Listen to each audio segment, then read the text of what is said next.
안녕하세요. 저는 서울에 사는 40대 주부입니다. 결혼한 지는 15년이 넘어가고 있네요. 올해 중학교에 들어가는 딸 하나와 초등학생 아들 하나가 있습니다. 그리고 원래는 남편도 있었고요. 이렇게 이야기하는 걸 보면 아시겠지만, 네, 저는 지금 남편과 함께 살고 있지는 않습니다. 남편과는 이혼했어요. 귀책 사유는 당연히 남편에게 다 있는 이혼이었고요. 지금은 남편에게서 벗어나 저희 세 식구가 나름대로 잘 지내고는 있지만 그 전까지만 하더라도 엄청나게 많은 일들이 있었습니다. 오늘 사연으로 그 이야기를 한번 해볼까 해요. 얼마 전까지만 하더라도 이런 이야기를 하다가 조금 힘이 들었는데 이제는 시간이 조금 지나서 그런지 할 수 있겠더라고요. 그리고 이것에 털어놓고 조금이라도 더 시원해지고 싶어서 이렇게 사연을 쓰게 되었어요. 간단하게 요약하자면 제 남편은 쓰레기입니다. 그것도 재활용도 안 되는 쓰레기요. 물론 처음에는 몰랐어요. 그런 인간인 줄 알았으면 결혼하지 않았을 겁니다. 물론 지금 제 자식들을 만난 걸 후회하지는 않지만요. 남편의 첫인상은 좋은 편이 아니었거든요. 어디서 굴러먹다 온 사람인지는 모르겠고 기존도 없어 보이고 그리고 별로 믿음직스럽지도 않은 그런 사람 말이죠. 이렇게 이야기하면 그런 사람인데 왜 결혼했냐고 하실 텐데 한 가지 다른 사람과 확실하게 다른 점이 있었습니다. 그건 바로 저를 너무 사랑해준다는 거였어요. 저는 어렸을 때 아버지가 집을 나가신 이후로 엄마가 저를 혼자 키웠거든요. 늘 아버지에 대한 사랑을 그리워했습니다. 저희 아버지가 좋은 분이 아니셨기 때문에 따로 아버지를 찾아가거나 하지는 않았지만 말이죠. 그런 저에게 남편은 정말 사랑만 줬어요. 뭘 하고 싶다고 하면 바로 같이 해주고, 어디를 가고 싶다고 하면 바로 함께 가주고, 뭐가 먹고 싶다고 하면 말이 채 끝나기 전에 사다 주는 사람이요. 그때 제 친구들이 이렇게 이야기하곤 했습니다. 민철 씨는 승희 네가 별을 따달라고 하면 별이라도 따올 사람 같아. 남들이 보기에도 그런데 저는 오죽했겠어요. 세상에서 저를 가장 사랑해주는 사람이라고 생각했습니다. 조금 못 믿어온 구석이 있더라도 저를 이렇게 사랑해주는 사람을 다시 만날 수 있을까 하는 생각을 했기 때문에 남편과 결혼한 거였고 말이죠.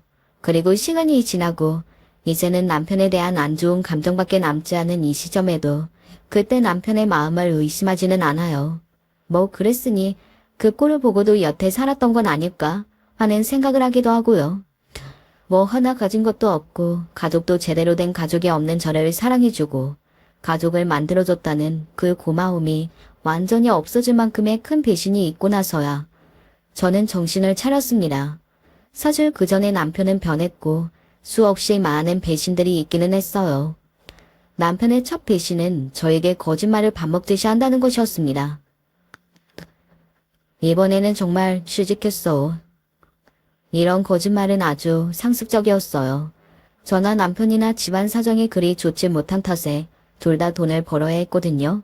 하지만 남편은 늘 그렇듯한 말로 돈을 벌어올 것처럼 이야기하고서는 그게 이루어진 적이 단 한 번도 없었습니다. 그래서 제가 언제나 일을 2개, 3개씩은 해야만 했어요. 안 해본 일이 없는 것 같아요. 사무실에서 격리를 보기도 하고 식당에서 일을 해보기도 하고 택배 일을 하기도 했습니다. 그것들을 한 번에 다 했던 적도 있었고 말이죠. 남편은 일도 하지 않으면서 꼬박꼬박 용돈은 받아갔어요. 이게 다 투자야. 사람 만나서 내가 이야기하고 그래야 일자리가 들어오지. 그것도 다 거짓말이었지만 말이죠. 제가 벌어다 준 돈으로 이 여자 저 여자 만나고 다니는 줄도 모르고 저는 밤낮 없이 뼈가 빠지게 일만 했네요. 지금 생각해도 제 자신이 바보 같다는 생각이 들어요. 왜 그걸 몰랐을까 하고 말입니다. 뭐 바쁘기도 했지만 굳이 알고 싶지 않다는 생각을 한 게 아닐까 싶기도 해요.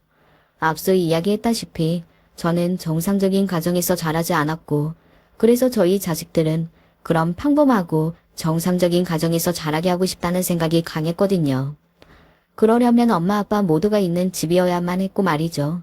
참 미련했네요. 아빠가 있다고 정상적인 가정은 아닌데 말입니다.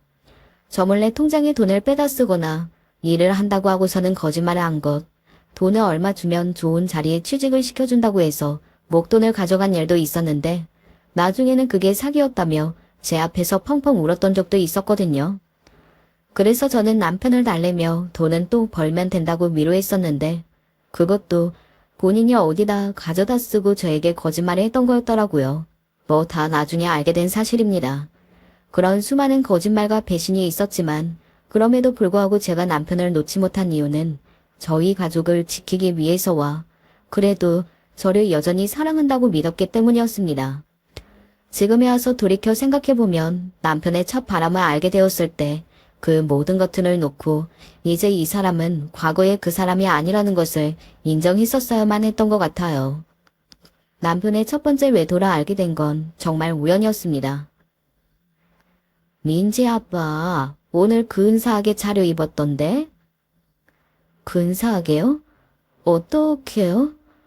그냥 정장 딱 입고 멋지게 가던데 기분 좋아 보이더라. 인사도 웃으면서 받고. 그런데 그런 상황이 아니었거든요. 분명히 저에게는 친구가 죽어서 장례를 끝까지 함께 해야 한다고 며칠 걸릴 거라고 하고 나갔는데 기분이 좋아 보인다뇨. 제 앞에서는 울었으면서요. 그래서 의심했고 그게 바람이라는 걸 알게 되었습니다. 여보, 내가 정말 잘못했어. 내가 죽을 죄를 지었어. 내가 잠시 미쳤었나 봐. 나도 저질러 놓고 이거는 아니라고 생각도 들었고 당신이랑 우리 애들을 잃을까봐 무서웠어. 진짜 너무 미안해. 남편의 첫 번째 외도를 용서해준 건 남편이 제 바짓가랑이로 붙잡고 울면서 사과를 했기 때문이었어요. 물론 저도 가정을 깨고 싶지 않은 마음이 더 크기도 했지만요. 그래, 한 번쯤 실수를 할 수도 있지. 이렇게 나를 붙잡는 거 보면 아직 나를 향한 마음이 달라진 건 아니구나. 그렇게 스스로 어떻게 보면 최면 아닌 최면을 걸었습니다. 그런데 다들 아시잖아요. 한 번 그러는 사람이 원래 두 번, 세 번 그러는 거라고요. 절대 한 번으로 그치는 경우는 없다고요. 내가 모를 뿐이었죠.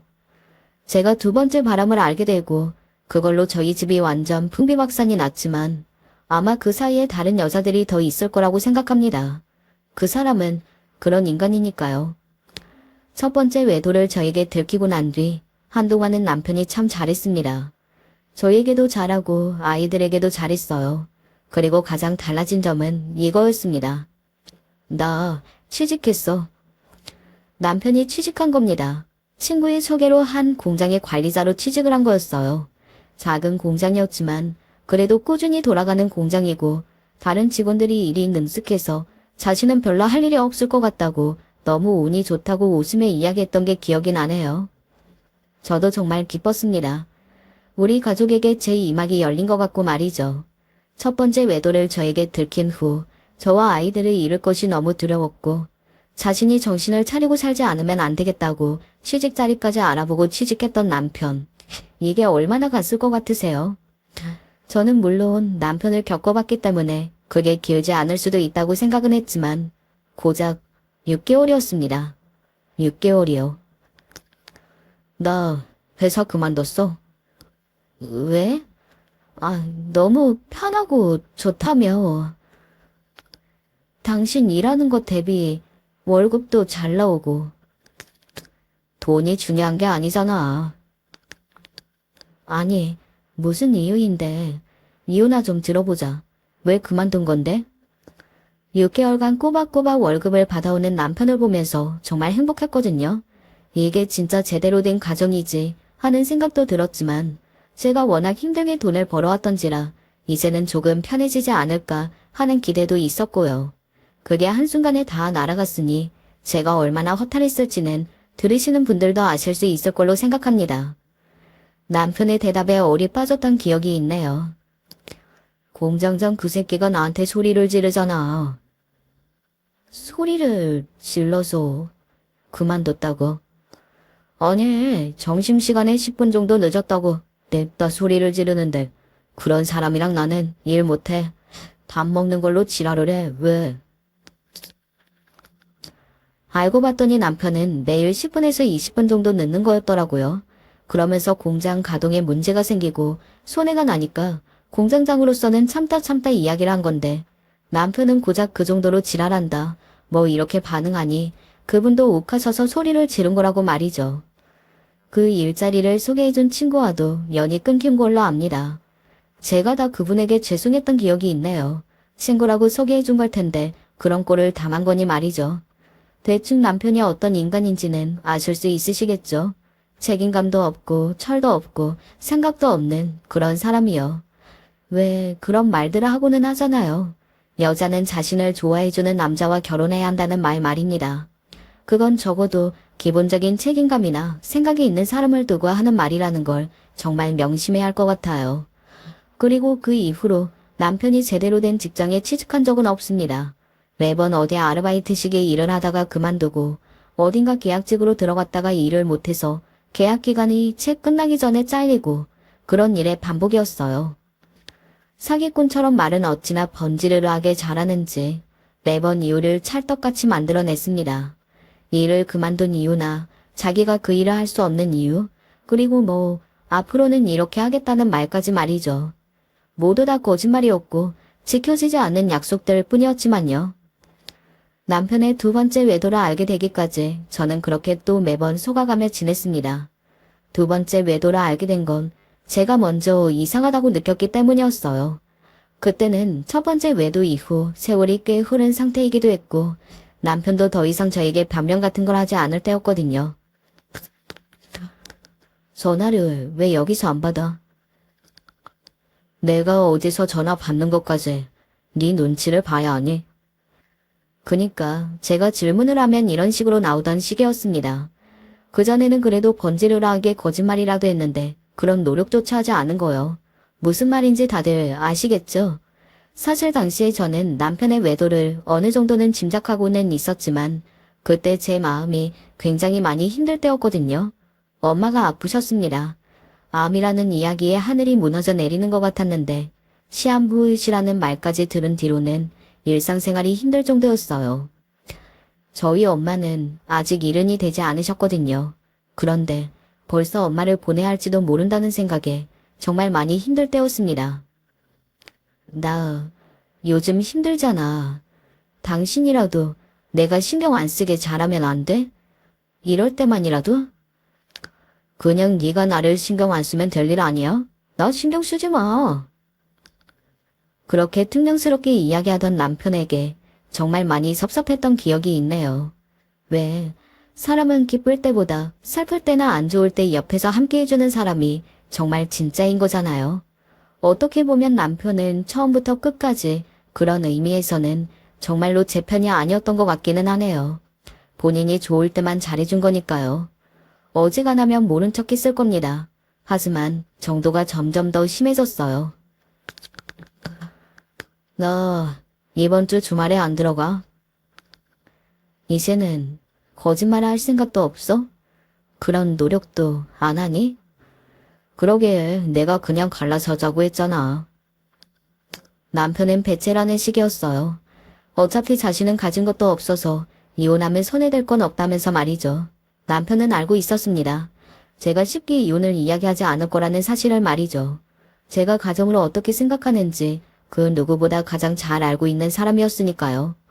그런 면에서 정말 못된 사람인 것 같네요. 남편이 제가 이혼을 요구하지 못할 거라는 걸 확신하고 있다는 것도 상간녀와의 대화한 내용을 보면서 알게 되었습니다. 자기 와이프는 무슨 병신이야. 다 알면서 찍소리도 못하게.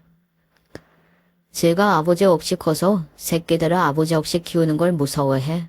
무슨 강박 증상이 있는 사람처럼 절대 나한테 먼저 이혼하자는 말 못할걸?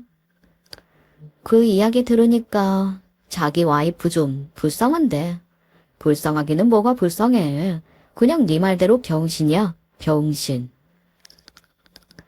자기 아내를 두고 상간녀에게 병신이라고 스스럼 없이 이야기하는 사람. 그 지경일 거라고 그래도 생각해보지 않았었는데 그런 인간이었더라고요. 사실 지금은 이렇게 쉽게 이야기를 하는 것 같지만 지금도 이 이야기를 하는 건 조금 힘들기는 해요. 당시에는 정말 많이 힘들었고 말이죠. 하지만 저는 병신이 맞았습니다. 그 대화 내용을 보고도 남편에게 이혼하자는 말을 못했으니까요. 남편도 그런 저를 알아서 그런 대화를 했음에도 대화 내용도 하나도 지우지 않고 심지어 휴대폰을 잠궈놓지도 않은 거겠죠. 제가 보든 말든 상관이 없으니 말입니다. 만약에 남편이 아이들에게 좋은 아빠이기라도 했다면 저는 그 어떤 수모를 겪고도 그냥 살았을 겁니다. 남편 말대로 저는 아버지 없이 컸기 때문에 아이들에게 아버지가 없는 삶은 절대 물려주고 싶지 않았으니까요. 하지만 남편은 아이들에게도 좋은 아빠가 아니었어요. 뭐 불륜하는 새끼가 애초에 좋은 아빠일 수는 없지만 말입니다. 애가 아빠랑 주말에 놀고 싶다잖아. 주말이 이번 한 번뿐이야? 매번 돌아오는 주말인데 왜 그 정도도 못 참아? 그러는 너는? 제가 화가 나서 소리를 버럭 질렀습니다. 제가 소리를 지르는 일은 잘 없는데 그때는 남편도 조금 놀란 것 같기는 했어요. 애한테만 주말이 매번 돌아오니? 너도 다음 주도 있고 다다음 주도 있잖아. 하지만 남편은 제 말을 귓등으로도 듣지 않았습니다. 아이가 그토록 바라고 기다리던 가족 나들이를 내팽개치고 그 상간녀를 만나러 간 날, 저는 처음으로 이혼을 생각했던 것 같아요. 나한테는 못해도 되지만 자식에게는 이러는 건 저도 참을 수는 없었거든요. 그러던 와중에 엄마의 상태가 더 안 좋아지기 시작했어요. 엄마는 제가 그런 일을 겪고 있다는 걸 전혀 모르셨거든요. 조금 철없는 사위지만 그래도 내 딸과 손주들에게는 잘하는 사위로 알고 있었습니다. 과거의 남편, 그 모습을 말이죠. 닥서방 얼굴 못 본 지도 오래됐구나. 올해 추석에는 닥서방 얼굴 좀 보자. 내가 데리고 올게요. 아이고, 오랜만에 온 식구가 다 같이 모여서 밥을 먹겠구나 그래. 엄마가 아픈 걸 남편도 알고 있었거든요. 그래서 엄마가 보고 싶다고 했다고 추석에 가자고 하면 그래도 그건 따라 나설 줄 알았습니다. 저와 관계가 좋고 안 좋고를 떠나서 사람 된 도리로 말이죠. 하지만 아니었습니다. 그날 나 일 있어. 일이 있어도 떼야 하는 거 아니야? 엄마가 보고 싶다고 했다니까? 다음에 갈게. 다음에 언제? 다음에 간다고 좀. 그 말을 듣는데 제 이성의 끈이 날아가는 게 제가 느껴지더라고요. 남편은 이미 친구 관계도 거의 다 끊기고 만나는 사람이라고는 그 상간녀밖에 없다는 걸 잘 알고 있었습니다. 추석에 혼자 지내기 외롭다고 오빠가 같이 있어줬으면 좋겠다고 이야기하는 상간녀의 문자도 이미 본 상황이었고요. 나 이번에는 진짜 안 참아. 이것마저 안 들어주면 나 너랑 진짜 끝이야. 아이고 그래라 그래. 누가 뭐 겁날 줄 알고. 알 수 있었습니다. 남편은 전혀 제 말을 믿고 있지 않다는 것을 말이죠. 우리 엄마가 너한테 좀 잘했냐? 그런데 어떻게 이래? 아파서 오늘 내일 하는 장모님이 보고 싶다는데 어떻게 그것마저 그냥 보러 간다고 안 갈 수가 있어. 네가 그러고도 인간이야? 인간이냐고. 그년이라고 하지 마. 그 와중에도 상간녀 보고 그년이라고 했다고 버럭하는 걸 보고 정말 기가 막혔습니다. 왜? 네 마누라한테는 병신이라고 그렇게 낄낄거리면서 떠들면서 그년이라고 하는 것도 마음이 아파? 신경이 쓰여?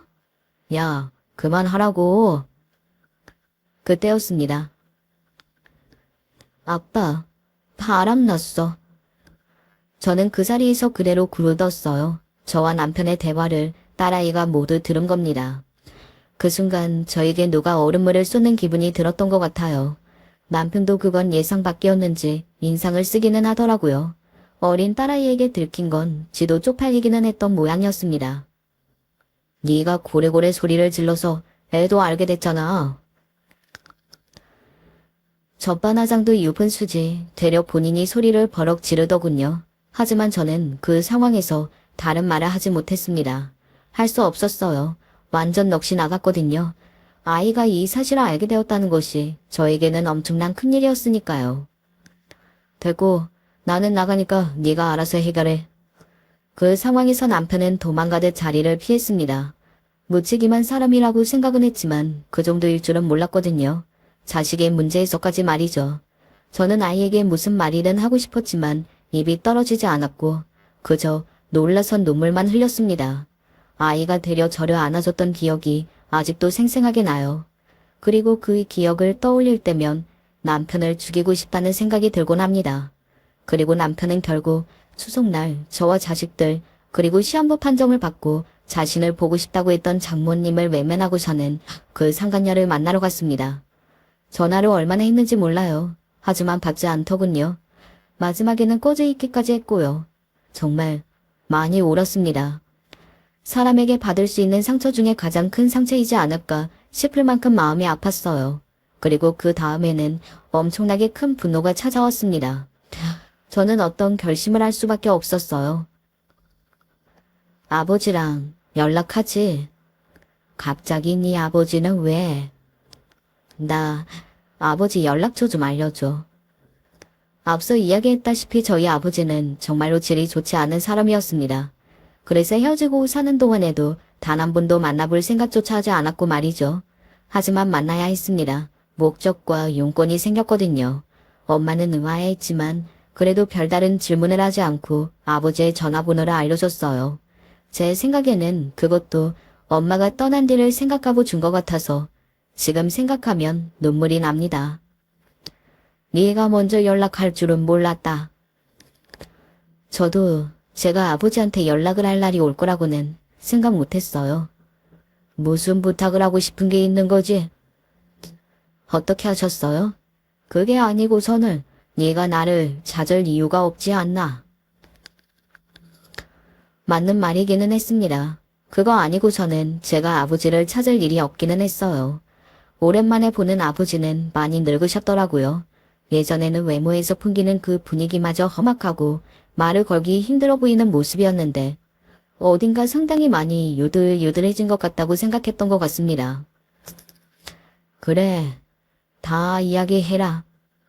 자, 뭐든 다 들어주실 것처럼 말씀하시네요. 내가 들어줄 수 있는 거라면 다 들어주마. 너한테는 미안한 것도 많으니.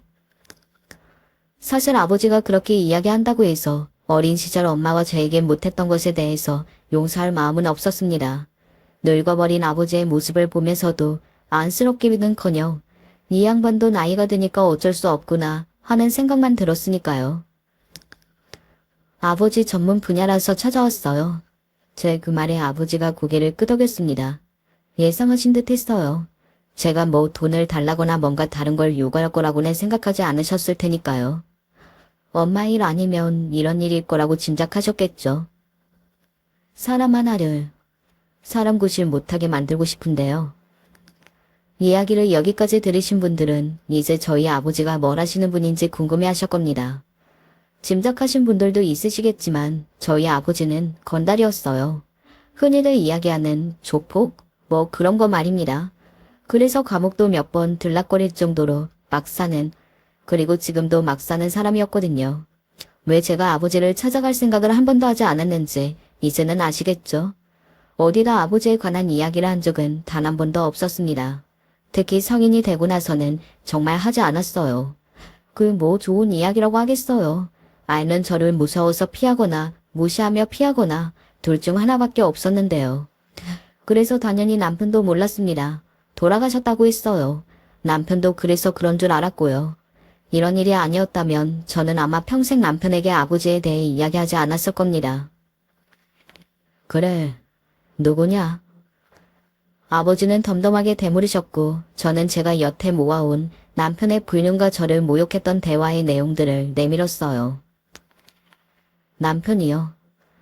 제가 건넨 자료들을 읽은 아버지의 얼굴이 굳어졌습니다. 사실 저는 아버지가 그렇게 화를 내실 거라고는 생각하지 못했었거든요. 본인도 엄마랑 저한테 엄청 못했으니까요. 그런데 또 사위가 자기 딸내미한테 그러는 건 못 참아주겠나 보더라고요. 인상을 험악하게 찌푸리더니 급기야는 욕을 하면서 죽여버리겠다는 둥 그런 소리를 하셨으니까 말이죠. 거기에 대고 하고 싶은 말이 많기는 했지만 굳이 하지는 않았습니다. 그냥 화가 나신 채로 뒀어요. 그리고 그 다음 날부터 아버지의 복수 아닌 복수가 시작되었습니다. 굳이 따지자면 제 복수겠네요. 나중에 들은 이야기로 남편이 아버지에게 어떻게 당했는지를 지금부터 이야기해드릴게요. 우선 아버지는 남편과 그 상간녀를 미행하는 사람을 하나 붙였습니다. 그래서 그들의 일거수일투족을 감시하고 사진으로 남겼어요. 당시에는 제가 남편과 이혼 소송을 하기 전이었기 때문에 아마 증거 자료를 남기기 위한 미행이지 않았나 싶어요.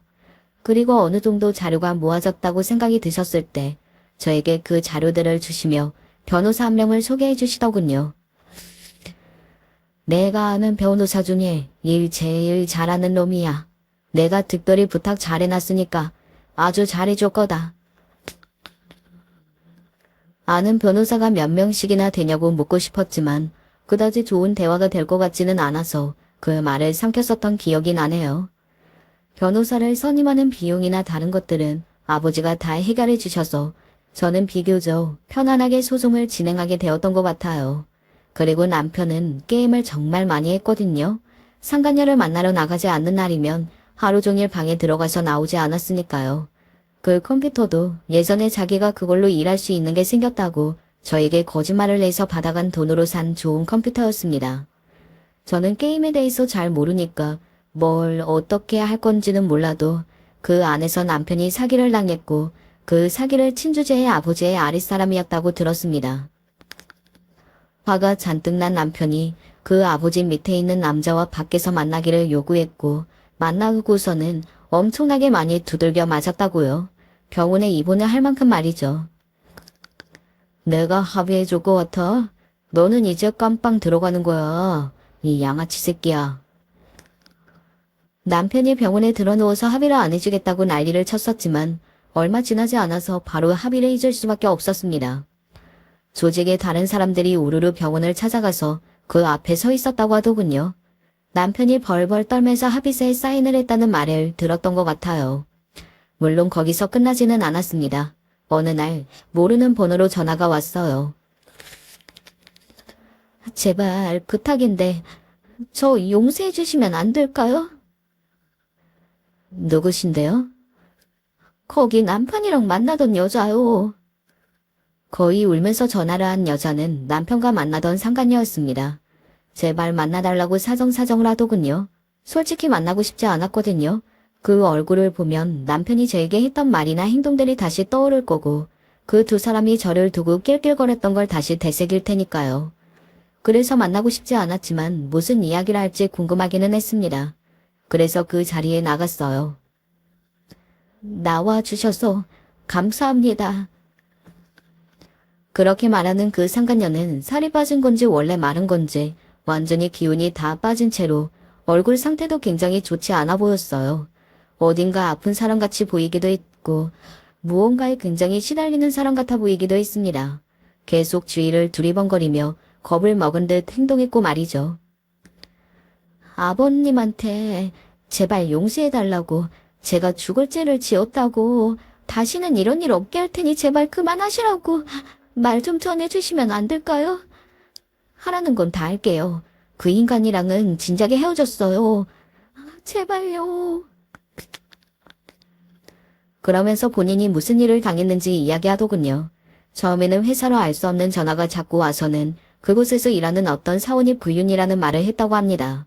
그게 반복되니 사람들이 자신을 이상한 눈으로 쳐다봤고요. 걸려온 번호를 힘들게 알아내서 만나자고 했더니 어떤 덩치 큰 남자가 나왔다더군요. 저는 거짓말한 게 없는데요.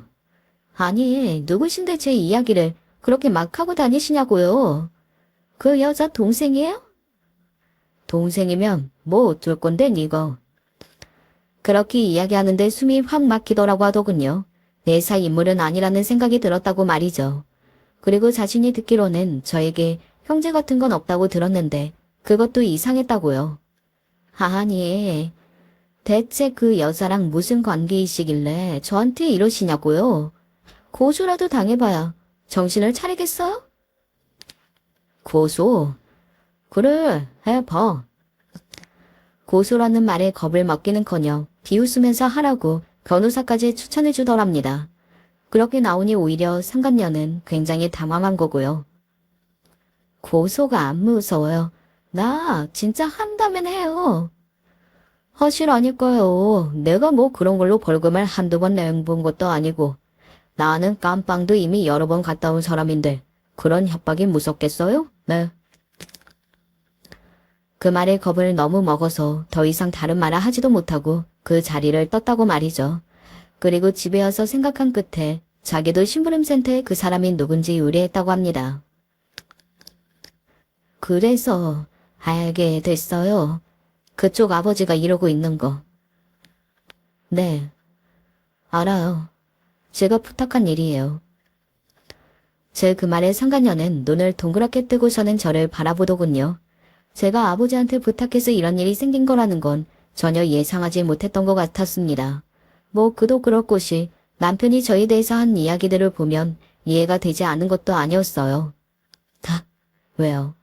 내가 바보 등신이라 그런 건 못할 거라고 생각했어요? 상간녀는 그 질문에는 아무 말도 하지 않고 잠시 뭔가를 생각하는 듯 하더니 갑자기 제 바짓가랑이를 붙잡고 울기 시작했습니다. 정말 이대로는 못 살아요. 내일 집 앞에 와서 감시 중이고 따라다녀서 주변에서 저 사람 누구냐고 난리고 신고하면 다른 남자가 찾아오고 또 신고하면 다른 남자가 찾아오고 정말 너무 힘들어요. 그러게 왜 그랬어요? 제 그 질문에 잠시 말을 하지 않더군요. 누군가에게 그만큼 고통을 줬으면 본인도 돌려받을 수 있다는 생각을 왜 못 해봤냐고요. 그리고 고작 그 정도로 나한테 용서해달라고 해요? 내가 입은 상처는 그보다 훨씬 큰데. 하라는 대로 다 할게요. 죄송합니다. 죄송합니다. 상간녀는 저를 보고 싹싹 빌면서 울더라고요. 사실 상간녀에 대한 복수심이 없는 건 아니었지만 근본적으로 가장 쳐 죽이고 싶은 건 제 남편이었어요. 저 여자야 저를 모르는 사람이라 쳐도 남편은 아니었으니까요. 그 인간이 한 짓은 정말로 용서가 안 되는 짓이었습니다. 그러면 내가 하라는 대로 다 할 거예요? 그 상간녀가 고개를 격하게 끄덕이더군요. 그런 그녀를 보고 제가 입을 열었습니다. 그 인간이랑 헤어졌다고 했죠. 다시 만나요. 라고 말이죠. 상간녀는 굉장히 우아한 눈으로 저를 바라보더군요. 그런 상간녀에게 말했습니다. 어디서 뭘 하는지 무슨 생각을 하는지 이런 거 나한테 다 고뇌해주고 빼먹을 수 있는 건 죄다 빼먹어요. 그리고 난 다음에 내가 차려고 할 때 차면 돼요. 그러면 용서해 주시는 건가요? 용서는 안 할 건데. 아버지한테 댁 그만 괴롭히라고는 말할게요. 제가 그렇게 말하니 고개를 격하게 끄덕이면서 그러겠다고 하더군요. 그리고 그날 이후 그 상간녀는 정말 남편의 일거수일투족을 저에게 보고했습니다. 남편이 뭘 먹는지까지 다 말이죠. 그리고 저는 그걸 아버지에게 다 전달했고요. 남편이 가는 곳마다 남편이 불륜남이라는 소문이 돌았고 이유 없는 사건, 사고들이 생겼습니다. 갑자기 자전거가 남편을 치고 가서 넘어진다든지 하는 것들은 있잖아요. 크지는 않아도 계속 열이 받고 화가 나는 그런 것들 말이죠. 자기 사주에 올해 뭐가 있나 보다 하고 사주 보러 가자던데요? 그 말을 전했더니 아버지가 어디를 데리고 가라고 주소를 하나 주셨어요. 그리고 저는 그 주소를 상간녀에게 전달했습니다. 그리고 며칠 뒤 상간녀에게서 연락이 왔어요. 그 인간 완전 눈이 돌아서 구시고 부족이고 다 쓴다고 난리 났거든요. 다 알아맞혔다고. 자기 올해 재주 더럽게 없는 것도 다 안다고요. 당연하죠. 저희 아버지가 미리 섭외해둔 점쟁이였을 테니까요. 남편은 신기했을 겁니다. 이런 것까지 다 맞춘다고 하면서 말이죠. 그 사람은 늘 느끼는 거지만 멍청한 사람이었거든요. 제가 그것도 참아주면서 살았던 거죠. 결국 남편은 거액을 주고 어디서 빌리기까지 해서 구슬하고 부적을 썼다고 했습니다. 아무 의미 없고 효과도 없을 것들이었는데 말이죠. 그 구슬하고 며칠 지나지 않아 남편은 또다시 사고를 당했고 눈이 시뻘개져서는 점쟁이를 찾아갔지만 이미 그 점쟁이는 그곳에 없었습니다. 본인이 사기를 당한 거라는 걸 알게 되고는 길길이 날뛰며 상간녀에게 돈을 빌려달라고 했다더군요. 지금 헤어지자고 하세요. 이 사람 돈 안 해주면 저도 괴롭힐 것 같은데 그냥 이렇게 헤어지라고요? 그건 그쪽이 알아서 할 일이죠. 내가 도와줄 일이 아니지 않을까요? 그 상간녀는 남편이 자신에게도 해코지 할 것 같다며 저에게 도움을 청했습니다. 정말로 뻔뻔하다고 생각했던 것 같아요. 그러고 연락이 없었기 때문에 뭐 알아서 잘 헤어졌겠거니 하는 생각을 했었습니다. 하지만 아니었더라고요. 야, 이 미친년아, 당장 나와. 남편이 제가 살고 있는 곳으로 찾아왔습니다. 그리고 저는 고래고래 소리를 질러대며 쌍욕을 하더군요. 예상치 못한 상황이었기 때문에 굉장히 당황하기는 했던 것 같아요. 이년아, 너 진짜 죽고 싶어서 환장을 했지? 내가 오늘 이야기 다 듣고 왔어. 내가 뭘 잘못했는데? 뭘 잘못해? 이게 진짜... 남편은 그렇게 이야기하며 팔을 번쩍 들었고 저는 눈을 질끈 감았습니다. 아마 그 팔로 저를 내려치려 했던 거겠죠. 하지만 얼마간의 시간이 지나서도 아무렇지 않았어요. 그래서 눈을 살짝 떴습니다. 야, 너 뭐야? 저를 내려치려던 남편의 손을 누군가가 잡고 있었어요. 이번에도 덩치가 큰 남자였습니다. 아버지가 붙여둔 사람이구나. 다행이다. 하는 안도의 한숨을 내쉬었던 것 같아요. 너? 지나가던 행인? 그러면 그냥 계속 지나가시지 왜 남의 일에 참견이세요? 남자가 여자를 이렇게 패는 건 제가 또 못 보거든요. 내 마누라라고. 마누라면 패도 되냐? 이 쓰레기 같은 새끼야? 어? 쓰레기? 두 사람은 소리를 질러대며 싸웠고 주위에 사람들이 하나둘 모여들기 시작했습니다. 그래, 쓰레기. 시한부 판정받은 장모가 얼굴 보고 싶다고 하는데도 추석날 상간녀랑 놀러간 씹새끼 아니세요? 남편이 그 소리를 듣고 움찔했습니다. 그 이야기는 조금 전까지 아무도 하지 않았으니까요. 어떻게 알았냐는 얼굴로 그 덩치 큰 남자를 바라봤어요. 네가 그걸 어떻게 해 알아? 남편이 그렇게 말을 하자 주위에서 구경하던 사람들이 수군거리기 시작했어요. 어머, 저 말이 맞나 봐. 진짜 쓰레기 새끼 맞네. 나 이런 건 막장 드라마에서나 봤지. 현실에도 있는 줄 몰랐네. 같은 말들 말이죠. 어떻게 알았으면. 왜? 뭐 어쩌시게? 남자가 그렇게 이야기하니 남편은 뭔가 생각하는 듯 잠시 인상을 찌푸렸습니다. 그리고는 이내 아 하는 얼굴로 저와 그 덩치 큰 남자를 번갈아 보기 시작했어요. 니들 불륜이지? 둘이 니들 만나는 거지. 어디서 이것들이 나를 속이려고. 저와 그 덩치 큰 남자를 불륜 관계로 생각하더군요. 뭐 만약 그렇다고 한들 본인이 저에게 화낼 이유는 없는 건데 말입니다. 지가 한 짓을 생각하면요. 너 미쳤니? 우리 사정 다 아는 것도 그렇고 이렇게 딱 나타난 것도 그렇고 이게 너랑 그렇고 그런 사이가 아니면 뭐란 말이야? 이게 진짜 지도 불륜하면서 나한테 욕하고 복수한다고 하고 그랬던 거야? 퍽 억울했나 보다 하는 생각을 하면서 웃음이 나왔던 것 같아요. 비웃음이요. 제가 그렇게 웃자 남편이 더 약에 올라하는 게 보였습니다. 욕하더군요. 야, 너 진짜 쥐지고 싶어? 웃어. 그때였어요. 누가 누굴 죽여? 그 소리와 함께 아버지가 이쪽으로 걸어왔습니다. 아마 그 덩치 큰 아버지의 부하 직원이 아버지에게 연락한 거겠죠. 아버지는 아우라 같은 게 있는 사람이었거든요. 덩치도 크고 키도 크고 그런 것도 있었지만 인상이 세기도 했고요.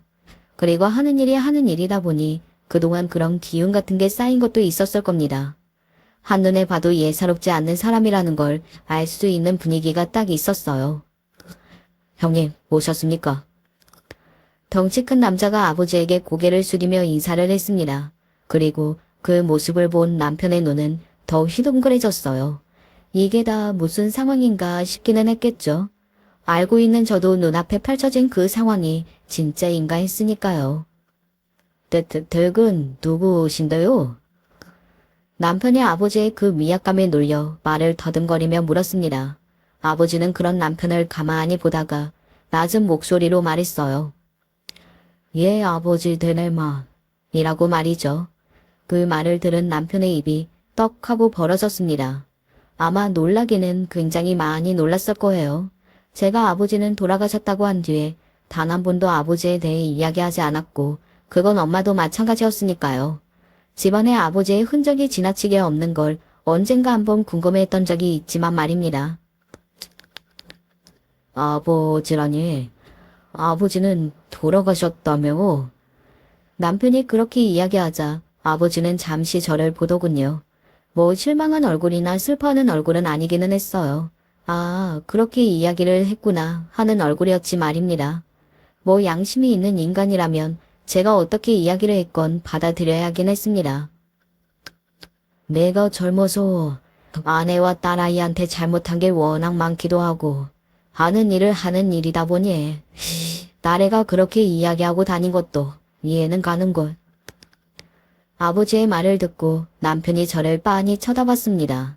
저는 그런 남편을 뭘 보냐는 얼굴로 바라봤고요. 제 반응으로 아버지가 하는 말이 다 맞는 것을 남편은 눈치챈 것 같았어요. 그리고는 조심스럽게 아버지에게 물었습니다. 하시는 일이 뭔데요? 라고 말이죠.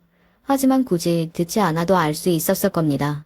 그 덩치 큰 남자가 아버지를 형님이라고 부르며 고개를 숙이는 것과 자신이 하는 일이 좋은 일이 아니라는 듯 이야기했던 아버지의 말, 그리고 그 무엇보다 풍기는 분위기가 모든 것을 설명해주고 있었거든요.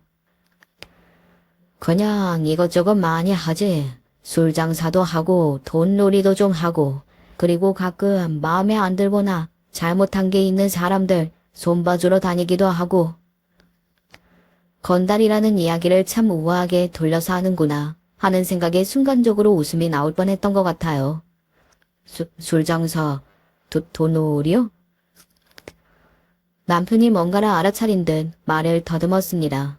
그러고는 저를 빤히 바라봤어요. 지금 그 상태에서는 그 어디에도 도움을 요청할 곳이 없으니 그나마 찔러도 피라도 나올 것 같은 저를 바라본 거겠죠. 저는 그래줄 용의가 전혀 없었지만 말이죠. 내가 아버지한테 부탁했어. 제 그 말에 남편이 가만히 저를 바라보더군요. 저는 그런 남편의 눈을 똑바로 보고 또박또박 이야기를 했습니다. 당신 가만두지 말라는 부탁. 그간 너한테 일어났던 모든 일은 다 내 부탁 때문에 생긴 일이야. 그리고 앞으로도 그런 일들은 일어날 거고 나는 너를 용서할 생각이 없으니까. 남편의 얼굴이 사색이 되더군요. 그리고 뭔가를 계속해서 저에게 말하고 싶어 하는 것 같았지만 아버지가 떡하고 버티고 있는 상황에서는 쉽지 않은 듯 눈치만 보며 입만 달싹거렸습니다. 저는 그런 남편을 보다 돌아섰어요. 그 자리에 더 이상 있고 싶지 않았거든요. 알아서 하세요. 그냥 저는 이 사람이 불행해지는 거랑 더 이상 제 눈앞에만 안 보이면 되니까. 그렇게 말하고 돌아섰습니다. 남편이 저를 부르며 다가오는 듯 했지만 곧 그 덩치 큰 남자의 손에 붙잡힌 것 같았어요. 그리고 조용해졌습니다. 그 이후로는 한동안 남편의 소식을 들은 적은 없었어요. 죽었나? 하는 생각을 하기도 했지만 아버지가 그렇게까지는 하지 않았을 거라는 생각이 들었습니다. 그리고 그 정도의 일이 있었으면 저에게도 연락이 왔겠거니 싶었고요. 그리고 그 이후에는 저도 정신이 없었어요.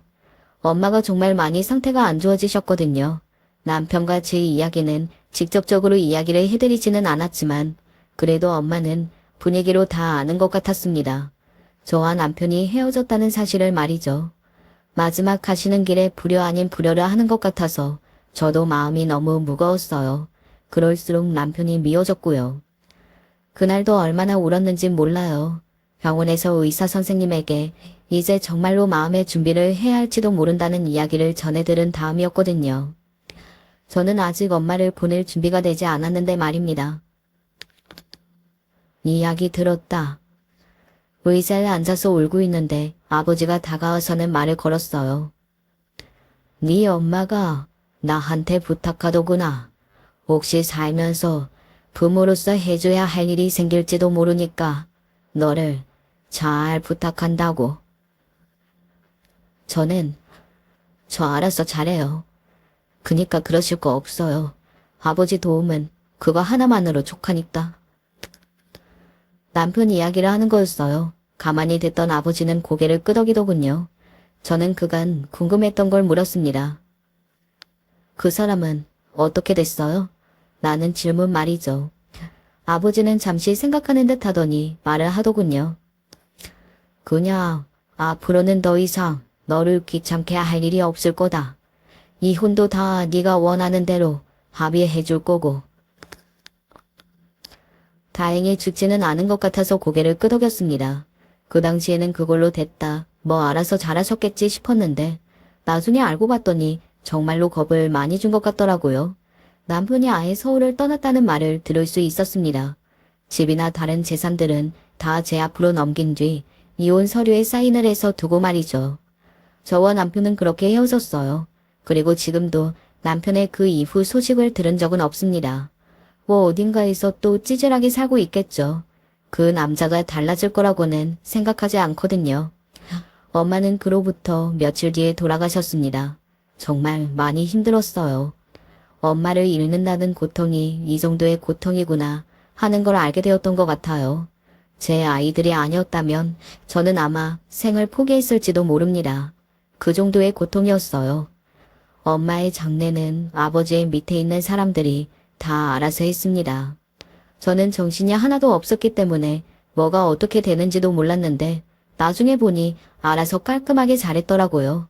그리고 얼마 뒤 부의금을 보내겠다며 제 계좌를 물어보더군요. 아버지가요. 그래서 알려줬습니다. 20억? 그런데 제 계좌로 들어온 금액은 20억이었어요. 너무 놀라서 전화했더니 이렇게 이야기하더군요. 내 부의금까지 포함이다. 내가 그간 네 엄마한테 못한 게 많아서 많이 넣었어. 그러니 거절하지 말고 바꿔라. 깨끗하게 번 돈은 아닐 거고 찝찝한 구석이 아예 없는 건 아니었지만 그냥 받기로 했어요. 엄마의 부의금이라는 말이 뭔가 와닿아서 그랬던 것 같습니다. 그리고 솔직하게는 앞으로 아이들을 혼자 키워야 한다는 게 걱정이 되기는 했었는데 그 걱정을 덜 수 있기도 했고 말이죠. 그 이후로 아버지는 한 번도 연락해 오신 적이 없습니다. 저도 먼저 연락을 한 적이 없고요. 뭐 이렇게 지내겠죠. 나중에 돌아가실 때쯤 한번 연락이 올 테고요. 마지막에는 옆에 있어드릴 생각은 있어요. 언제가 될지는 모르겠지만 말입니다. 너무 길고 많은 이야기를 한 것 같네요. 이렇게 떠들다 보니 속이 시원해지는 것도 있지만 새삼 제가 겪은 일이 정말 그 어느 드라마보다 더 드라마 같은 일이라는 생각이 듭니다. 그래서 그런지 제가 겪은 일인데도 가끔 정말 있었던 일인가 싶을 때도 있고 말이죠. 언젠가 이 일을 떠올려도 전혀 아무렇지 않게 되는 날이 오겠죠. 시간이 약이라는 말은 망고의 진리니까 말입니다. 저는 이제 그만 사연을 줄이겠습니다. 들으시는 분들이 어떻게 들으셨을지 모르겠네요. 마지막까지 제 이야기에 함께 해주셔서 감사합니다. 늘 건강하시고 행복하세요. 안녕하세요. 저는 꽤 굴곡진 인생을 살아왔고 아직도 그 고개들을 생각하면 아찔합니다. 하지만 그런 와중에 솟아날 구멍이 있어서 나름 잘 딛고 왔는데 저를 비롯해서 인생사라는 건 왜 이리 구슬픈 걸까요? 늘상 혼자 생각만 하다가 새삼 이런 곳에 사연을 보내봅니다. 저와 동생은 부모님이 안 계시고 그분들이 어떤 분인지도 모르는 인생을 살아왔습니다. 한 번쯤은 나를 낳아준 부모가 누구인지 궁금하기도 했고 나중에 제가 가정을 이룰 때 그 부분이 특히 가슴 아리게 느껴졌는데요. 이미 태어난 순간부터 버려졌고 고아원에서 지금은 이름도 기억 안 나는 몇 선생님들의 손을 거쳐 자라나게 되었어요. 아마 멀쩡한 가정에서 자라오신 분들은 잘 이해가 안 되시겠지만 당시 고아원에서 어린 아이들이 보내는 일상은 생각보다 참으로 비참했습니다.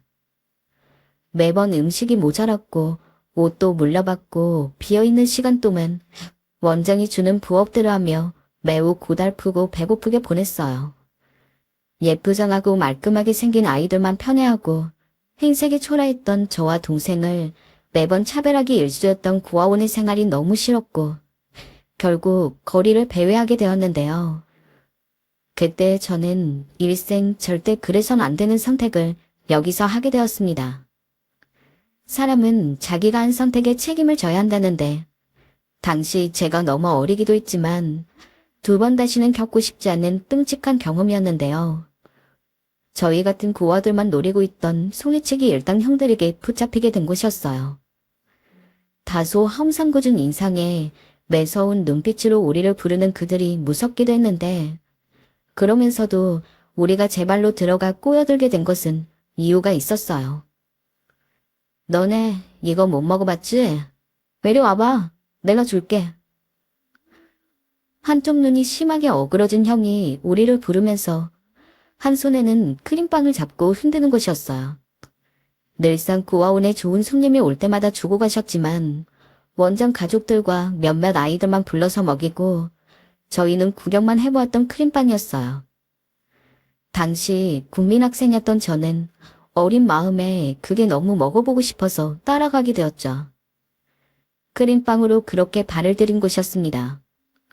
소매치기 일당 형들 옆에 붙어 지내는 건 지금 생각해도 참 시린 날이었습니다.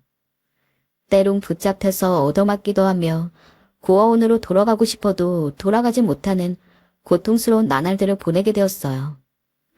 그중 어떤 형은 손이 참 매워서 그 형 눈만 봐도 무서웠는데 어느 날 제게 다정하게 말을 걸더군요. 이제부터 철이가 소매치기 가르쳐줄 거니까 잘 배워.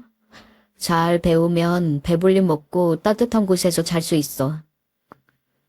무서워서 웅크리고 울고 있는 저와 동생에게 뒤쪽에 서 있던 철이 형이라는 사람이 다가오더군요. 대강 이야기를 해보니 그 형도 우리처럼 고아였던 것 같습니다. 처음엔 너무도 하고 싶지 않았지만 기술을 배우지 않으면 하루가 멀다 하고 위에 있는 무서운 형들한테 협박을 당하고 살 수 없을 지경이 되자 결국 우리에게 알려주겠다고 온 철이 형을 따라다니면서 기술들을 몇 개 배우게 되었어요. 자, 지민이가 망을 보고 지훈이 네가 여기저기 정신없게 난리를 치는 기다. 철이 형은 무서워 보이는 얼굴이긴 했지만 목소리는 그다지 세 보이지 않았고 그나마 우리가 조금은 덜 겁나는 존재였습니다. 처음에 그렇게 저는 벌벌 떨면서 망을 보고 사람들 시선을 어떻게든 끌어서 그 사이에 빠르게 훔쳐오는 방법들을 배우게 되었어요. 우리가 이렇게 연달아 매일 거리에서 이런 일들을 하는 동안 훔쳐서 생긴 수확들을 이 집단의 가장 위에 있는 아저씨에게 갖다 바쳐야 했어요. 얼굴 여기저기에 상처가 있고 덩치가 엄청나게 컸던 그 아저씨의 얼굴은 제 나이가 지금 50이 지났는데도 잊혀지지 않습니다. 가져갈 때마다 매번 크게 호통을 치면서 못살게 굴기 일쑤였어요. 이것만 가지고 오면 어떡하냐. 나 굶어 죽으라는 거야? 더 해와 이놈들아. 아저씨는 액수가 마음에 들지 않으면 비가 오는 길가에도 저희를 내보내서 돈을 더 가져오겠어요. 그럴 때 무서운 형들도 결국은 아이였던지라 어른의 말에 꼼짝 못하고 다시 그 짓을 해야만 했습니다. 어린 나이지만 당연히 양심에 찔리기도 했어요. 딱 봐도 힘겹게 하루하루를 살아가고 계시는 것 같은 할머니나 할아버지의 돈을 뜯어내거나 탐할 때면 이건 아닌데 하는 생각이 들곤 했습니다. 동생도 날마다 자기 전엔 제게 고아원에 가고 싶다고 말을 하곤 했어요. 형, 우리 도망이라도 갈까? 도망? 안 돼. 너 절대 그 얘기 형들 앞에서 꺼내면 안 돼. 알겠지? 우리한테 도망은 없어. 그럼 평생 사람들 돈을 훔치면서 살아야 하는 거야? 동생이 도망 얘기를 꺼낸 게 그때가 처음은 아니었어요. 비 오는 날 고열에 변변치 않은 치료 한번 제대로 받을 수 없어 제 품에 안겨 웅크리고 있을 때도 도망치고 싶단 말을 하곤 했어요. 허나 나약한 형이 할 수 있는 건 그저 동생을 힘껏 끌어안아주며 눈물로 토닥이는 것뿐이었습니다. 저도 동생도 고아원에 있을 때를 차라리 그리워할 정도로 점점 피폐해져 갔어요. 저 역시 동생처럼 도망을 가고 싶은 날이 한두 번이 아니었지만 그땐 도망을 쳤을 때 따라올 결과가 더 무서워서 차마 용기를 낼 수가 없었어요. 그나마 다행이었던 건 우리를 전담해서 가르쳐주던 철이 형이 저희가 보기 안쓰러웠는지 몇 번은 우리를 소매치기에서 빼주기도 하고 자기가 해온 걸 몰래 지어주기도 했어요. 형, 이거 나 줘도 되는 거야? 그냥 가져. 늘 무뚝뚝한 얼굴로 감정 없는 말을 던지곤 했지만 철이 형은 그나마 유일하게 저희가 기댈 수 있는, 저희에겐 그나마 무해한 사람이었죠.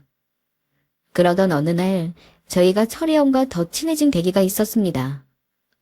그날은 소매치기 집단 아저씨의 심기가 안 좋았던 날이었어요. 잔뜩 화가 난 얼굴로 저희를 부르더군요. 그날의 끔찍한 감동은 정말 잊을 수가 없습니다.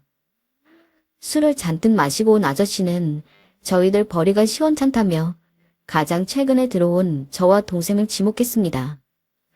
그러더니 한 군데로 몰아놓고 사정없이 물리적 행동을 하였어요. 당시 저는 동생을 끌어안고 그냥 모든 걸 끝내고 싶다는 생각이 들 정도로 매섭게 맞고 있었는데, 그러던 중 갑자기 뭔가 둔탁한 게 우리를 훅 하고 덮는 게 느껴졌어요. 아저씨, 그만하시라고요. 얘네들 이러다 죽겠습니다. 쓰라린 눈을 살짝 떠서 보니 철이 형이 우리를 얼싸안고 함께 뒹굴더군요. 그날 저희를 감싸고 편히 대어준 건 철이 형뿐이었어요. 철이 형이 있었기에 저희는 그래도 큰 상처 없이 무사히 그날을 지나갈 수 있었죠. 늘 무뚝뚝한 사람이었지만 한번 저희 편이 되어준 형에게 고마움이 느껴졌고, 그렇게 형과 저는 다소 끈끈한 사이가 되어갔어요. 장난으로 형에게 스승님이라는 소리를 하기도 했고, 형 역시 국민학생이었던 우리가 귀여워 보였던지 진짜 형처럼 곧잘 챙겨주곤 했습니다. 가끔은 먹을 게 생기면 제 입에 쏙 넣어주기도 하고, 전처럼 소매치기 행위에서 곧잘 빼주었어요.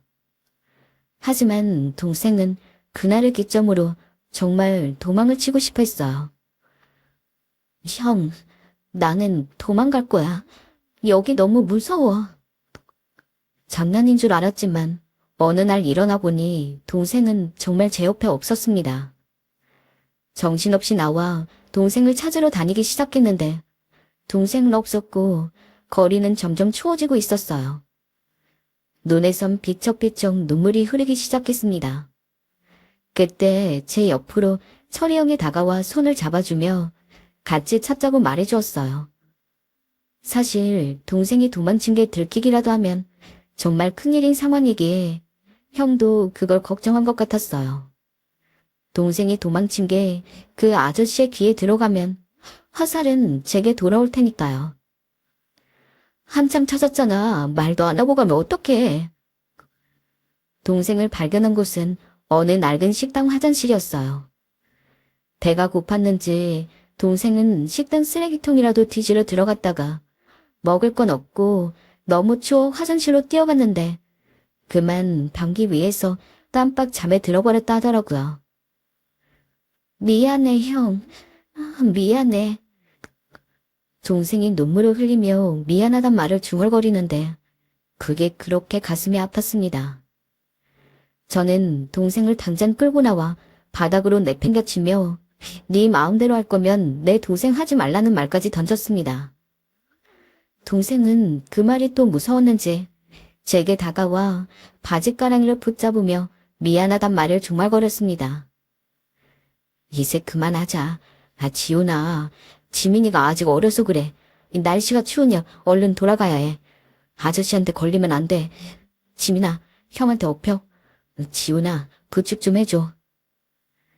그때 철이 형도 얼어붙은 길가를 헤매느라 꽤 지친 상태였는데 절 다독여주고 동생을 업었습니다.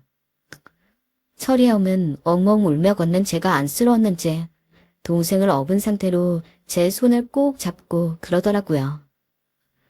내가 여기서 니네들 데리고 나갈 거야.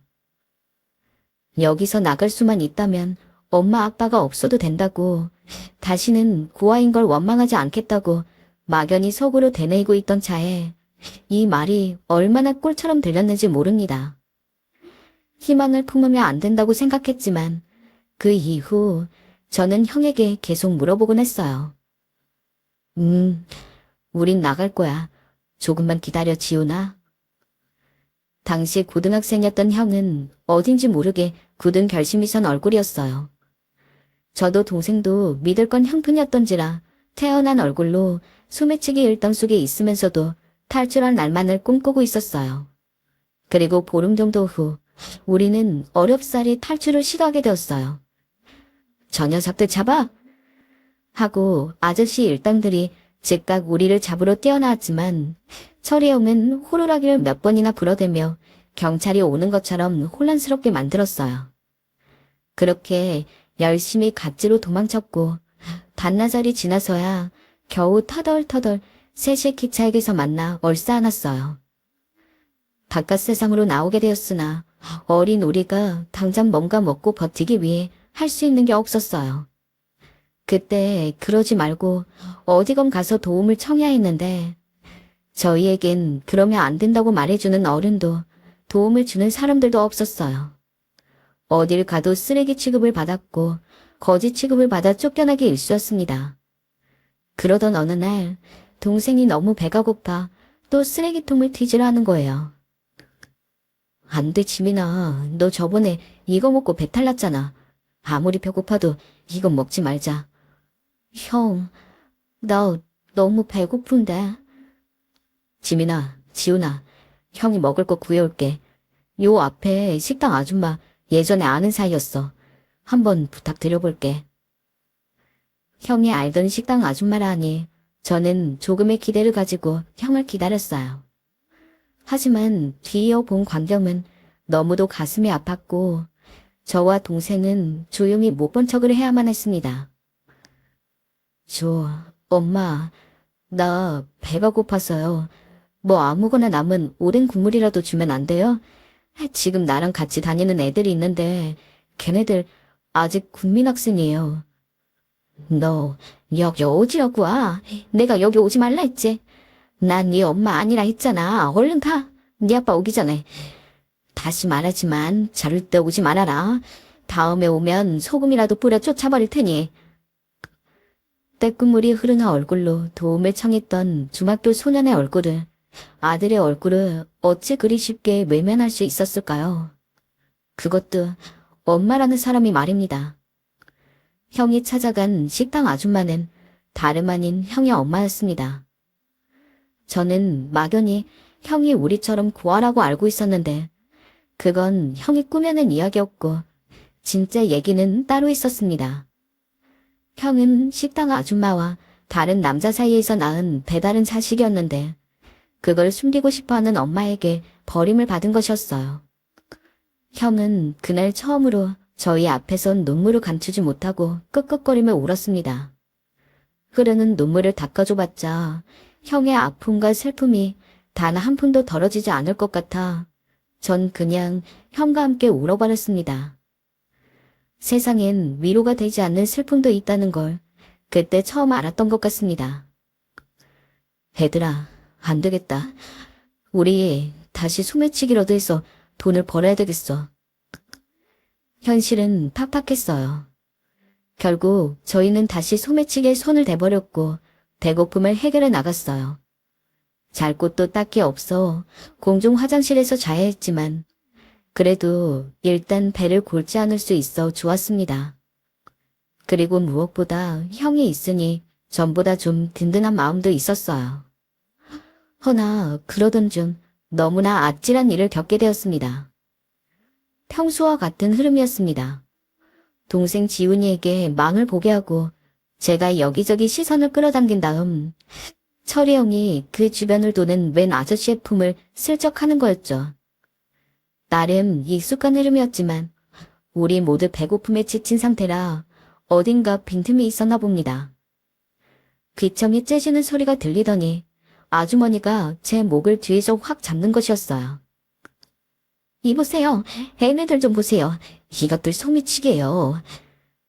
씩씩거리는 아줌마가 저를 잡고 있으니 철이형도 훔친 것을 떨어뜨리고 소매치기 당한 아저씨도 눈치채고 사람들이 저희 모두를 에워싸더군요. 아니에요.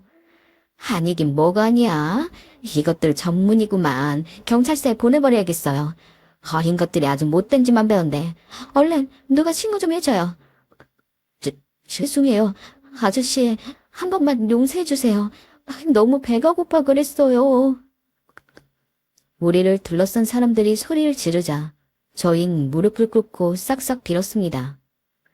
하지만 아저씨는 철이 형의 얼굴에 주먹을 날렸고 누군가의 신고로 결국 경찰까지 오게 되어 점점 일이 커지게 되었습니다. 아직 어렸던 저와 동생을 비롯해서 철이 형도 눈동자가 심히 흔들리고 매우 불안한 지경이 되었습니다. 경찰이라니, 갈수록 내 인생은 정말 밑도 끝도 없이 내리막길로 치닫는 느낌이 들었어요. 그렇게 절망적인 생각을 하고 있던 차에 철이 형이 갑자기 말도 안 되는 소리를 내뱉었고 너무 놀라서 저와 동생은 일순간 굳어버렸습니다. 아저씨, 제가 시킨 겁니다. 얘네들은 아무것도 몰라요. 저만 처벌해 주세요. 우리가 배고프다고 형에게 울먹이며 말했고 어쩔 수 없이 다시 품을 훔치게 된 건데 형은 모든 게 본인이 한 짓이라며 경찰에게 말하고 있었습니다. 전 형이 감옥에 이대로 끌려갈 줄로만 알고 엉엉 울면서 아니라 했어요. 정말 다행스러운 건 어쩐 일인지 일이 더 커지지 않고 기적처럼 풀려났던 거였어요. 하지만 풀려나도 우리에겐 할 수 있는 게 없어서 줄인 배를 안고 거리를 돌아다녔고 점점 지쳐갔어요. 이제는 정말 아무것도 할 수 없어 구걸이라도 해야겠다 싶어 저와 동생 형 모두 구걸을 하러 다녔습니다. 사람들의 시선은 서늘하긴 했지만 그래도 몇몇 사람들은 어린 저희들이 불쌍했는지 동전 몇 개를 던져주시기도 했어요. 그렇게 통 하나를 들고 지하철과 거리를 다니며 구걸을 한 지 1년 정도 되었을 쯤이었을까요? 철이 형이 잠시 어디에 갔다 온다고 하더니 일주일 정도 나타나지 않았어요. 형, 이상하다. 철이 형 어딜 간다는 거지? 그러게, 내일이면 형이 와야 하는데 내일쯤은 온다고 했는데. 늘 같이 다녔던 터라 철이 형이 없으면 왠지 두렵기도 하고 형에게 무슨 일이 있을까봐 걱정도 되었어요. 그런데 약속한 날짜에도 형이 나타나지 않는 거였습니다. 저와 동생의 불안이 짙어졌고 절망이 깊어질 쯤 어디선가 익숙하고 따뜻한 목소리가 들렸어요. 얘들아, 가자. 나 많이 생각했다.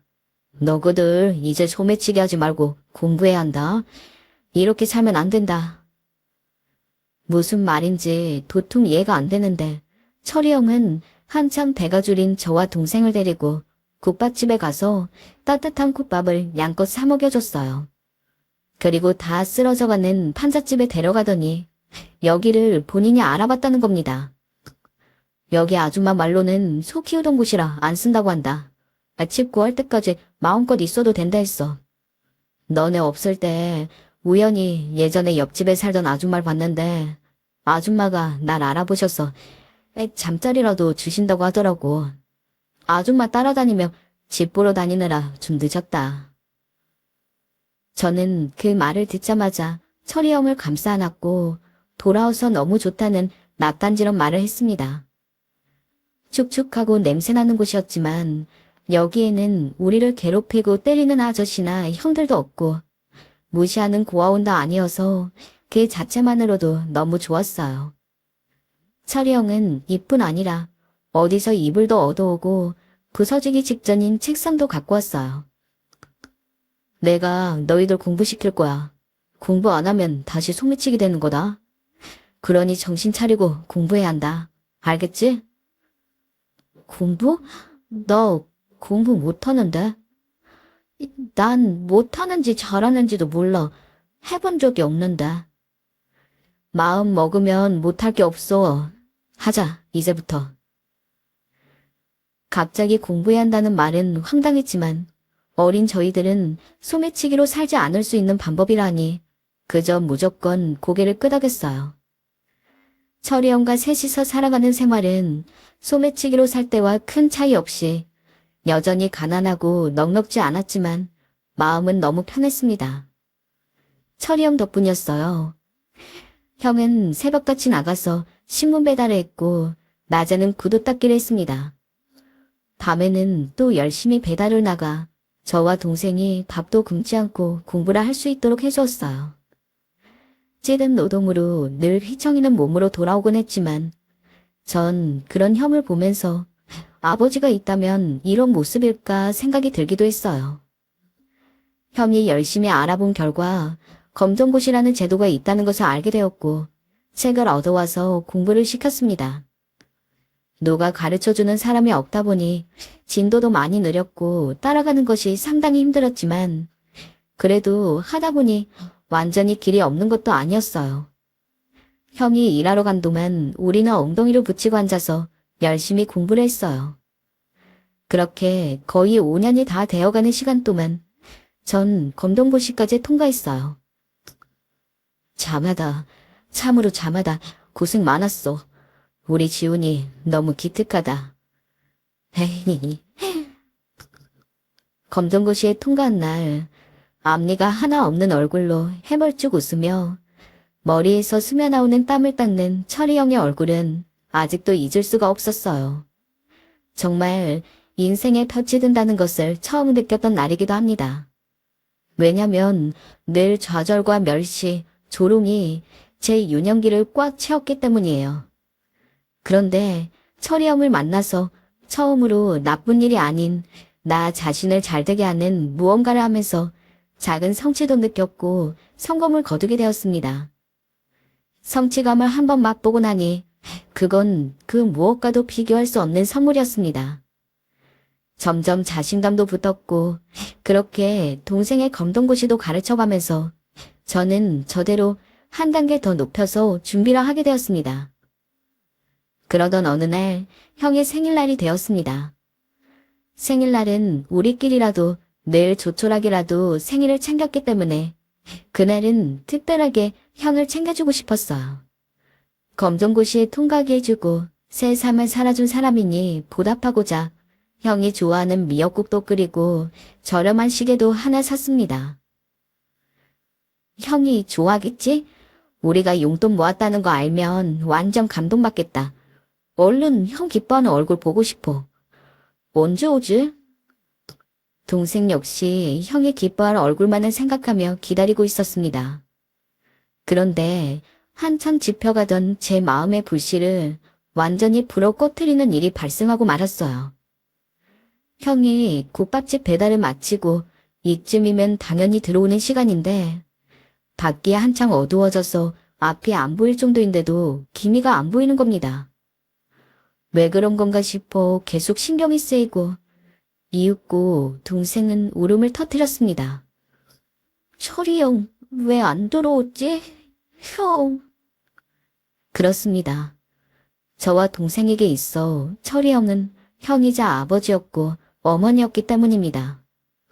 부모님의 온기도 사랑도 느껴본 적이 없는 우리에게 형은 부모님 그 자체였어요. 함께 보낸 5년의 시간 동안 형은 매번 힘든 몸을 끌고 들어와 지쳐 쓰러져 자기 일수였지만 그 작은 방에 셋이서 몸을 웅크리고 자는 날들은 그 어떤 따뜻한 이불과도 비교할 수 없이 포근했어요. 저는 우리를 지켜주고 돌봐주는 철이 형이 이렇게 아무 말도 없이 안 들어온 적이 없었기 때문에 더 적잖이 당황했어요. 몇 번이나 다시 마음을 되새기면서 무슨 사정이 있을 것이다, 어디서 자고 오나 보다 하며 생전 없었던 일들을 억지로 상상하며 이해해 보려고 애썼지만 생일날 형이 이럴 리가 없었어요. 그렇게 달력이 넘어가고 또 넘어가도록 형은 들어오지 않았습니다. 일주일이 지나고 한 달이 다 되고 2달이 되도록 들어오지 않는 형을 보며 우리는 포기할 수밖에 없었어요. 그 사이 몇 번을 불안함에 화도 냈다가 울기도 했던 동생은 힘겹게 한마디를 뱉더군요. 형, 우리 또 버려졌나 보다. 그지? 그의 말이 너무 서글프고 비참하게 느껴졌지만 저는 아니라고 답할 수도 없었습니다. 저부터가 가장 크게 체감하고 있던 것이었고 그걸 동생의 말로 다시 한번 확답받은 것이었으니까요. 난데없이 그렇게 자취를 감춰버린 형을 두고 저는 속으로 형을 많이도 원망했습니다. 우리가 귀찮았다면 귀찮다고 말을 하지 그렇다고 사라져버리다니. 형이 사라진 건 저희에게 큰 상처였습니다. 허나 동생을 먹여 살려야 했기 때문에 이제는 제가 형의 자리를 이어 배달 일을 하면서 먹거리를 준비하고 그 와중에 고등학교 검정고시까지 따느라 여간 고생한 게 아니었어요. 일을 하면서 공부를 해보니 그간 공부만 할 수 있게 신경 써주었던 형의 고생이 얼마나 큰지 체감하게 되었어요. 그러면서 마음 한편에는 왜 우리를 두고 아무런 말도 없이 사라졌는지 그리움과 슬픔과 한탄이 오갔습니다. 몇 번이나 가슴속으로 형에게 물었어요. 형, 우리가 너무 염치 없이 형에게 붙어 있었나? 형, 많이 힘들었어? 우리가 잘못했다. 나도 이제 일할 수 있다. 우리에게 돌아와라, 형. 그렇게 저와 동생은 그 허름한 집에서 이어 몇 년을 더 살면서 형을 기다렸어요. 사실 다른 곳으로 가고 싶었지만 형이 행여나 올까봐 다른 곳으로 갈 수가 없었죠. 그 사이에 동생과 저는 각각 원하던 검정고시에 합격했고 저는 근처 어른들의 추천을 받아 지역 카센터에 일을 배우러 다니게 되었는데요. 정말 슬펐던 건 철이 형이 나간 이후로 전에 없던 불안감을 심히 느낀 동생이 이제 뭘 하던 제 옆에 꼭 붙어 있으려 하더라고요. 형아는 나 안 버릴 거지? 그 말을 들으니 너무 가슴이 아팠습니다. 동생에겐 저 못지않게 철이 형의 부재가 크게 느껴졌나 봅니다. 그래서 결국 고민하다가 뒤이어 검정고시에 붙은 동생을 카센터에 소개하게 되었어요. 우리는 한 곳에서 그렇게 근무를 하다가 시간이 많이 지나 형제 카센터라는 이름으로 새로이 창업을 하게 되었어요. 첫 시작이고 무척 떨렸지만 우리 손으로 일구게 된 이 작다면 작고 크다면 큰 성공에 정말 몸둘 바를 몰랐습니다. 그저 열심히 살겠다는 마음으로 카센터 일을 시작했는데 저희의 성실함을 알아주신 고객분들이 카센터를 많이 찾아주시면서 이루게 된 쾌거였어요. 그래서 더 감회가 새로웠던 것 같아요. 지훈 형, 그간 고생 많았다. 형 없었으면 어쩔 뻔했는지. 형이 나 카센터 소개시켜줘서 형 따라 열심히 할 수 있었어. 무슨 소리야 임마. 넌 뭐든 열심히 할 놈이었고 뭐든 잘된 놈이었어. 우리 남들보다 힘든 시절 보냈지만 지금껏 잘 버텨온 것 같다. 네가 있으니 나도 버틸 수 있었고. 그날은 카센터를 처음 차리고 동생과 술을 한잔 한 날이었어요. 평소에 일이 바빠 속 얘기를 나눌 여유가 없었는데 이날만큼은 동생과 속을 터놓고 여러 가지 이야기를 하게 되었어요. 동생도 저도 나름대로 마음고생이 많았지만 잘 살아왔다고 서로를 격려했고 술과 함께 따뜻하게 밤을 적시고 있었죠. 그러면서 유년기 시절에 대한 이야기가 나왔고 자연스레 철이 형 얘기도 달려나왔어요. 철이 형 얘기가 입 밖으로 나온 건 거의 20년 만이었습니다. 그리 떠나버리고 난 후 저도 동생도 성인이 된 후엔 마치 암묵적인 약속처럼 가급적 형 얘기를 하지 않았고 그저 입에 풀칠하고 살기 바빴으니까요. 형이 그리 사라졌던 게 상처였던 걸까요? 잘 모르겠습니다. 어떻게 보면 과거의 유물 같은 존재였습니다. 내게 한때 은인 같았던 사람. 하지만 떠나버린 사람. 철이 형은 그렇게 저희에게 굉장히 복잡한 감정을 던지고 간 사람이었어요. 잘 살고 있겠지? 그럼 잘 살고 있겠지. 그랬으면 좋겠다. 동생과 저는 별다른 대화를 하진 않았지만 오가는 대화 속에 잠시나마 철이 형에 대한 향수를 고매했습니다. 잘 살았으면, 저는 형이 정말 잘 살았으면 싶었습니다. 어찌됐든 저희는 카센터를 열고 사람답게 살게 된 데는 그 형이 뒷바라지 해준 덕이 컸으니까요. 그때 동생이 나 사실 철이 형 수소문해볼까 생각했어. 근데 모르겠어. 용기가 안 났던 건지 생각은 해도 막상 행동으로 옮겨지지 않더라고. 형이 우릴 만나면 좋아할 것 같긴 한데. 라고 말하더군요. 사실 저 역시 동생과 같았습니다. 만약 형과 저희들 사이에 아는 사람이 한 명이라도 있었다면 소식 묻고 무슨 방법을 취했겠지만 그럴 수가 없었어요.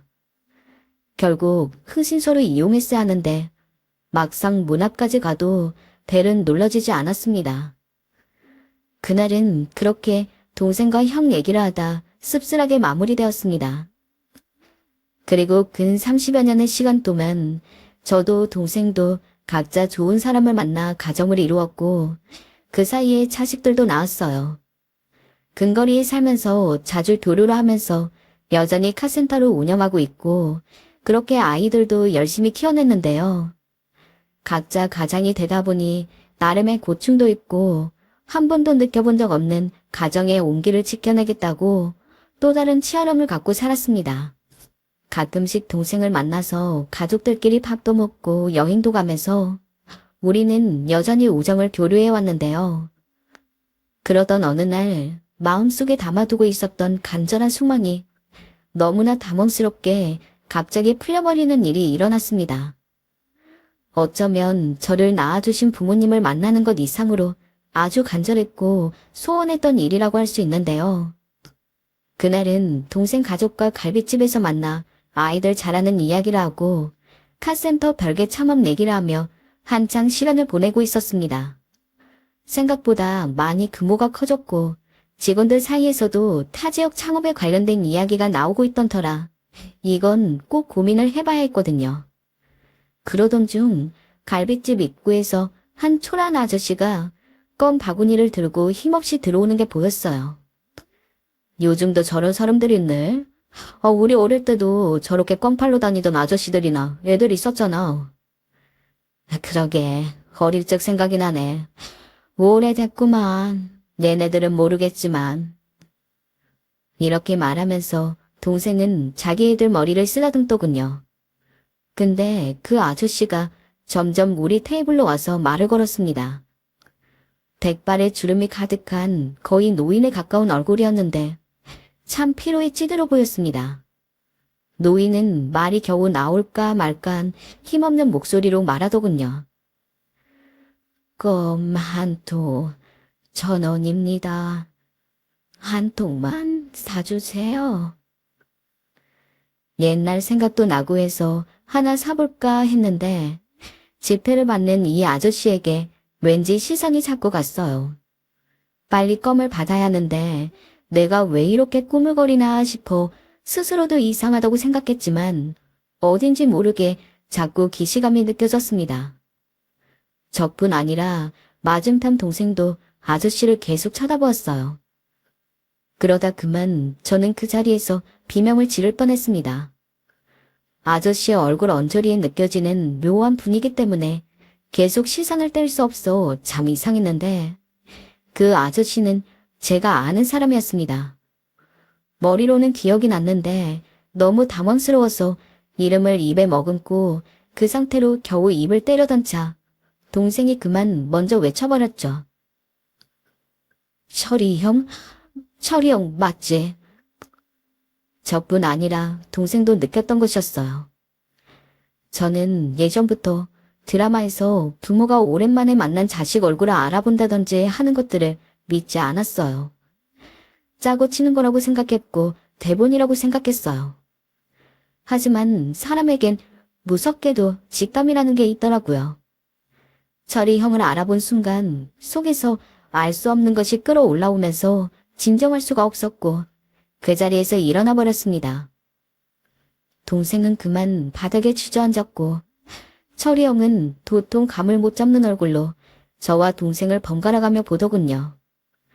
아무리 보고 또 보고 들여다볼수록 온몸의 신경과 감이 바짝 곤두서며 저에게 말해주는 것 같았습니다.